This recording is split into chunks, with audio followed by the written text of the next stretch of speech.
A grain elevator or a processing plant, maybe a downtown strip with a convenience store, a place to eat. Every 10 miles or so, there's a roadside cemetery, small plain markers behind low stone walls. These are pioneer plots that grew into extended family plots and eventually into town cemeteries. Nobody wants to be buried far from home, and nobody wants to waste much land. Use what you have. Make it simple. Keep it local. Then, just when you're sliding away, when you're drifting into complacency like a corn road down the backside of a rise, the road widens, and you pass a strip of stores.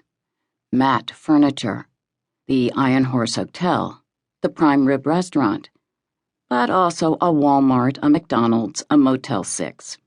Turn north at the stoplight, the first turn in 50 miles no matter which direction you've been driving, not to mention the first stoplight, and within a minute you've left the chains behind and you're driving the beautiful low bridge over the Little Sioux River right into the heart of Spencer, Iowa, a town that hasn't changed much since 1931. Downtown Spencer is picture postcard small-town America.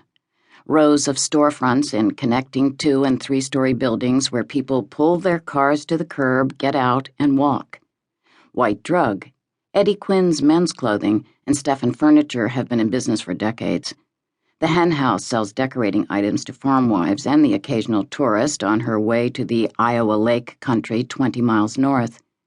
There's a hobby shop specializing in model airplanes, a card shop, and a store that rents oxygen tanks and wheelchairs. The vacuum cleaner store, Arts on Grand.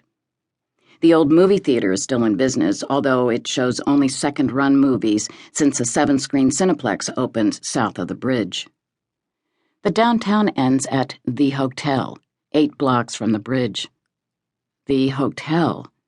That's the actual name. It was known as the Tagney in the late 1920s when it was the area's best accommodation, bus depot, train station, and only sit-down restaurant.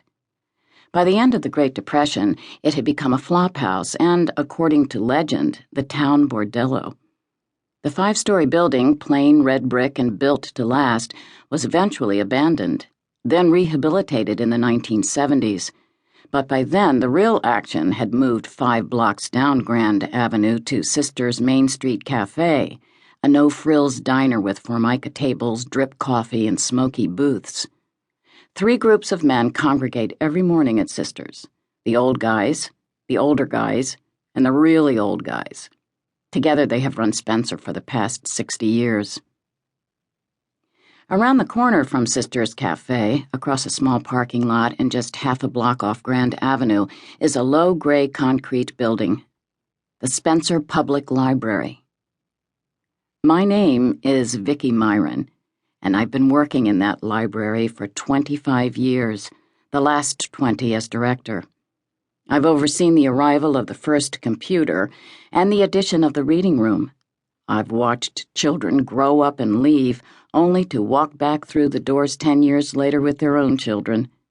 The Spencer Public Library may not look like much, at least not at first, but it is the centerpiece, the middle ground, the heart of this Heartland story.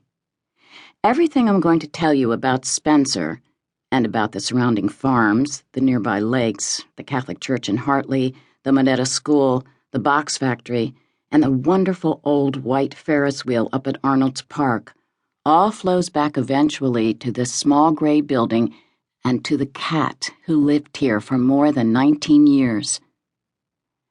How much of an impact can an animal have? How many lives can one cat touch?